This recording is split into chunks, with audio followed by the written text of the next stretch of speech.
Sir, una, ano po ang reaction nyo dahil nakuha po si Cloud Kamit at ngayon pasok siya sa PBA, Sir Benedict? Ayun, masaya, no? So, kasi meron na naman tayong inaasahan na bagong papanoorin sa Baguio. Ayun nga, sabi ko nga sa kanya, long way to go, sabi ko sa kanya. Huwag kang kumbaga huwag kang pipikit sa anumang mangyayari sa'yo dyan sa Manila kasi maraming competition eh. Sabi ko sa kanya, you have to fight hard doon sa spot na yan para makapaglaro ka. Maline up ka at magkaroon ka ng break sa PBA. Yun ang sabi ko sa kanya. Mm. As a mentor, Sir Benedict, alam kong nagbahagi kayo ng mga importanteng mga advices kay Claude Kamit. Sir, pwede bang ikwento po ninyo from your beginning as a basketball player from naglaro ka po yata sa Boysay, tapos paano ka po Mm. napunta sa FEU hanggang napunta ka sa PBA, Sir Benedict? Oo, ayun. Isa rin ako sa no? Isa rin ako sa, kumbaga, addict sa basketball na parang si Claude, no? Mm. Nag-start ako sa Boys High, no? Na nag-pasarel, nag-varsity. Mm. Then, nag-college pa ako ng 1 year sa SLU. Oh. Then after nun, nakita na rin ako, may mga scout na pumunta sa Baguio, pinanood kami maglaro. So yun, pinalad din, na sabi, maka-tryout ako sa FEU. Nag-try akong, pero nag-try muna kami sa Lasal. Mm. Kasi yun naman yung medyo top priority school sa Manila, no? Mm. So nung nag-try out ako sa Lasal, hindi kasi ako kinuha eh. Mm. Pinapapunta kami UE, pero sabi ko, FEU na lang kasi sure na tayo doon. So, doon ako nag-start talaga. So, yun nga, pagdating sa Manila, talaga iba yung level ng competition. Lalo sa college level doon sa Manila. Ibang-iba compared sa Baguio. Kaya nga sabi ko kay Claude, kung magaling ka na talaga sa Baguio, umalis ka na dyan. 'Di ba? So, Mm. subukan mo yung talent mo sa iba. Yun yung sabi ko sa kanya. Then after nun, nung FEU, Ah, rookie year ko, 2005. Maganda naman yung nilaro ko noon. Nagkaroon din ako ng playing time. Pero more on ako, defense. Yan talaga Mm. ang talagang tinutukan ko noon. Same din sa payo ko kay Claude. Mag-start ka sa defense. Kasi pag nakita kang dumidepensa, mas mahaba yung playing time mo. Susunod na lang yung opensa mo eh. Mm. Kaya yun din yung ina-advise ko kay Claude. After nun, nung FEU, 2006, maganda yung nilaro ko from 5 stepping stone yung year na yun. 6, 7, 8. Yan, ang pinakamaganda. So, 2008, talagang peak ng career ko.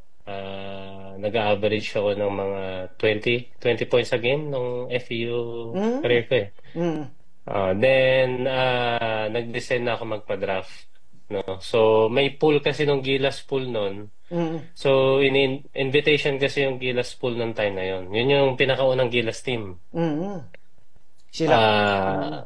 Ah, so, ang ginawa ko na lang, so, nag-decide ako na magpa-draft na lang. Hindi na ako pumunta sa Gilas pool. Then, Mm. ayun, nung drafting, yun nga, parang sabi ko kay Claude, enjoy the moment. Iba yung feeling eh. Sabi ko sa kanya, sabi niya, kinakabahan daw siya kahapon. Mm. Sabi ko, enjoy mo yan. Hindi nakukuha ng ordinaryong tao yung privilege na yung kabang yan, once in a lifetime yan, sabi ko sa kanya. Mm. Yung kikilabutan, ganun yung feeling niyan eh. Nag-aantay ka kung tatawagin ka ba o hindi. Sabi ko sa kanya, enjoy mo lang, sabi ko sa kanya. Mm. Yun nga, ah, kumbaga second round pick, first pick ako nakakuha nung 2009. Mm. Red Bull ang kumuha sa akin nun. But Mm. yun nga, kasi from the start pa lang, kunyari kung nasa top 20 ka or top 15 na players ka, kasi may maririnig ka na kung sino kukuha sa iyo eh. Mm. May trade. So, Mm. ang akala ko nga, Coca-Cola or Santa Lucia kukuha sa akin. Mm. Then yung pala, number 6 pick sana ako na Hinebra. Mm. Oo, Mm. ngayon ang nangyari, kumbaga parang nagkaroon sila ng may trade eh. may trade na nangyayari na sa team on the draft day mismo. Tama. Kaya ang kumuha na sa akin, Red Bull. So, ayun na yung doon na nag-start yung career ko sa PBA. But before PBA, marami pa kasi talagang pagdadaanan, no, sir? And then yung sinasabi ko kay Claude, kumaga ako, nag-start ako sa Manila, FEU, may mga Summer League, FEU, may mga PBL, yan, four times champion kami sa PBL, member ako noon, yung Batang Harbor, Batang Pier. Tapos, nag-ABL din ako, ABL, Philippine team. So, yung mga experience na yun kasi, kumbaga, na-build ko sa Manila. Ang sinasabi ko kay Claude, kailangan mong mag-excel agad. Diba? Kasi kailangan makilala siya eh. Nasa radar siya ng mga kumbaga nasa radar yung pangalan niya ng mga coaches sa Manila. Which is yun naman yung parang tinulong ko din na finid ko sa mga kaibigan ko, sa mga coaches ko. Coach, check nga naman yung player na to, yung ganyan. Magaling to, taga Baguio, ganito. So, kaya nga doon natin siya pinasok sa MPBL, then yung mga ibang teams overseas na sinuportahan din ng Grumpy Joe. So, doon ko pinasok si Claude para makakuha ng magandang experience. Okay. Sir Benedict, nung nasa FEU ka, tapos napunta ka na sa PBA, during your rookie year, ano yung mga napakalaking challenge as a rookie? Kasi nagda-doubt ka kung mabibigyan ka ng playing time, paano mo ipapakita yung galing mo. Sabi mo nga, depensa muna. Ito ba, nasabi mo lahat kay Claude? Oo, talagang nasabi ko talaga kay Claude yan. Kasi marami kang pagdadaanan na sa rookie eh. Kumbaga yung atmosphere ng team, isa-isahin mo yung mga player na yan. Kung ano talaga ugali nila, makikisama ka. Kumbaga parang ganun. Same as coaches, no? So, number one talaga is kailangan niya makinig sa mga coaches. Kasi titignan ng mga coaches yung kung coachable ka ba eh. Then susunod kung nakakasunod ka ba sa play. Susunod kung nagagawa mo ba yung gusto nila. Ma-hustle ka ba? Number one yun eh. Na talagang tinitignan ng mga coaches doon sa Manila. Okay.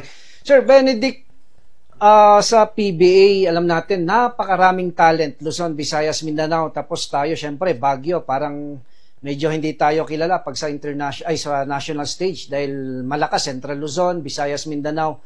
Sa tingin mo po ba, Sir Benedict, may palakasan or may politika minsan sa loob para lang makapasok ka, Sir Benedict? Meron talaga. No? So, ang kailangan talaga natin dyan is talagang kailangan talaga natin ng tulong, no, sa loob.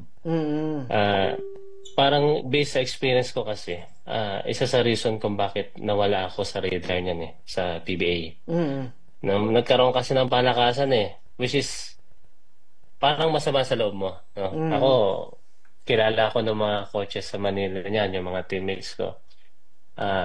Before practice, 2 hours before, nandun na ako, nagsushooting, nagdi-drills. After practice, nandun din ako, nagsushooting, nagdi-drills pa rin. Ako yung pinakaunang dumating sa gym, ako rin yung pinakahuling umaalis sa gym. No? Then may extra workout pa ako, 7 a.m.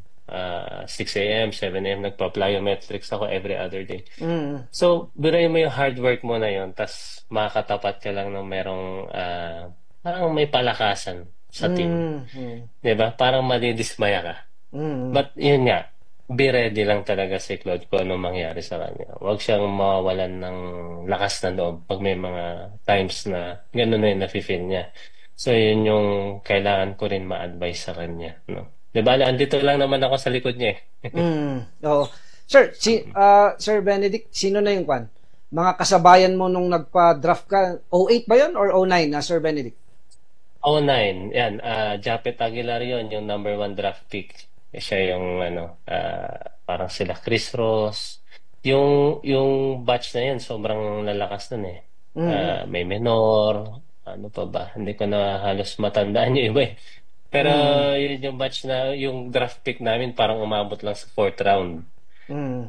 Konti lang talaga yung kinuha noong time na yun. Sir Benedict, yung ibang mga PBA players, pag na-drop, naglaro na, medyo lumolobo, lumalaki ulo. Sir Benedict, ano dapat ang payo mo kay Cloud? Dahil minsan, yung ibang mga players, tingin nila, elite player na sila pag nasa PBA, Sir Claude. Wala namang hangganan dyan minsan, Sir Claude. Ay, Sir Benedict. Oo. Ano lang, maging humble lang talaga, no? Mm. So, pero pagdating sa court, kailangan mo talagang hindi maging humble, no? Kasi you Mm. have to fight for your spot, eh. At Mm. pagdating sa labas, kumbaga, remember your roots, kung saan ka galing. Yan lang naman ang ma-advise ko kay Claude, kung sino yung mga tumulong sa kanya, number one supporters niya, pamilya niya, huwag niyang kakalimutan yan. Mga kaibigan niya sa Baguio na nakikita ko sa Facebook page dito sa Baguio noon. Puro si Claude ang pinapost, eh. So, happy ako na ang dami nagsusupport sa kanyang taga Baguio na dapat huwag kalimutan ni Claude na. Okay. Sir Benedict, siguro huling katanungan ko na lang. Sir, syempre, nagumpisa ka dito sa Baguio yung career mo as a basketball player. Tapos, napakaraming liga po natin dito sa Baguio, Benguet. At nakita nyo po kung gaano din kalaki ang basketball community sa Baguio, Benguet. Sir, anong assessment mo sa mga Baguio City-based players comparing sa other players outside Baguio? Like for example, Manila, Central Luzon, Visayas, Mindanao. Kaya ba nating makipagsabayan or kulang lang talaga tayo ng exposure sa mga Baguio players? Hindi tayo napapansin, Sir Benedict. Number one, kulang lang talaga na exposure yan, eh. Mm-hmm. Kumbaga, kailangan nila ma-expose sa malalaking player, mga imports dito sa Baguio. Yan yung napansin ko, no? Kasi may time na nagkaroon ng open league sa Baguio. Nagkaroon ng team ang Grumpy Joe. Kumuha ko ng mga players sa Manila. May mga 6'8 na, 6'7, tapos mga old teammates ko nung naglaro kami. Medyo na kasi sila, eh. Kumbaga parang kinakabahan o hindi sanay sa level ng competition or mga kalarong ganon. So sana, ang advice ko lang dito sa Baguio or sa Benguet, magkaroon sila ng open league. Siguro magkaroon din ng mga import. Yan, number one na magandang exposure rin sa mga taga Baguio, eh. Para yung mga umaakyat na players dito na galing Manila, at least unti-unti nang nafe-feel ng mga taga Baguio na ay ganito pala sila, ay kaya ko pala sila, kaya ko pala siya lusutan. Ganun na kasi yung mga iniisip nila once na nakalaro na nila yung mga yan, eh. So yun lang talaga ang kulang sa atin. Okay. Sir Benedict, sayang nabitin tayo sa oras. Siguro baka may mga pagkakataon pa na sana free ka at makapagkwentuhan ulit tayo sa aking programa based sa mga naging experience mo sa PBA at kung ano mga pwede nating gawin para matulungan natin ang mga iba't ibang liga dito sa Baguio City para mapaangat at mabigyan ito ng napakagandang exposure. Baka may konting mensahe ka lang sa ating mga listeners and viewers dahil sa'yo, napakalaking tulong mo para makapasok si Kamit doon sa PBA. Go ahead, Sir Benedict. Ayun, sa mga basketball aspiring na gusto rin mag-PBA na parang si Claude, no, trabaho lang, no? Kasi it takes a lot of practice talaga para makuha niyo yung level na yun. So, makikita niyo talaga na magpe-pay off yung hard work, eh. At the same time, susunod, siguro, wag ring makalimot sa Diyos. Yun lang talaga. Kasi, anong posisyon natin sa buhay niyan, eh. Diyos lang ang may alam. Siya lang ang magdadala sa atin doon. Yun lang. Okay. At isa kang inspirasyon, Sir Benedict, dahil pagkatapos ng PBA career mo, isa ka ngayon na napaka-successful na businessman, Sir Benedict. Thank you so much, sir, sa oras na binigay niyo sa Bambo Radio, and I hope na makakasama ulit kita sa mga susunod ko pang mga radio program. Good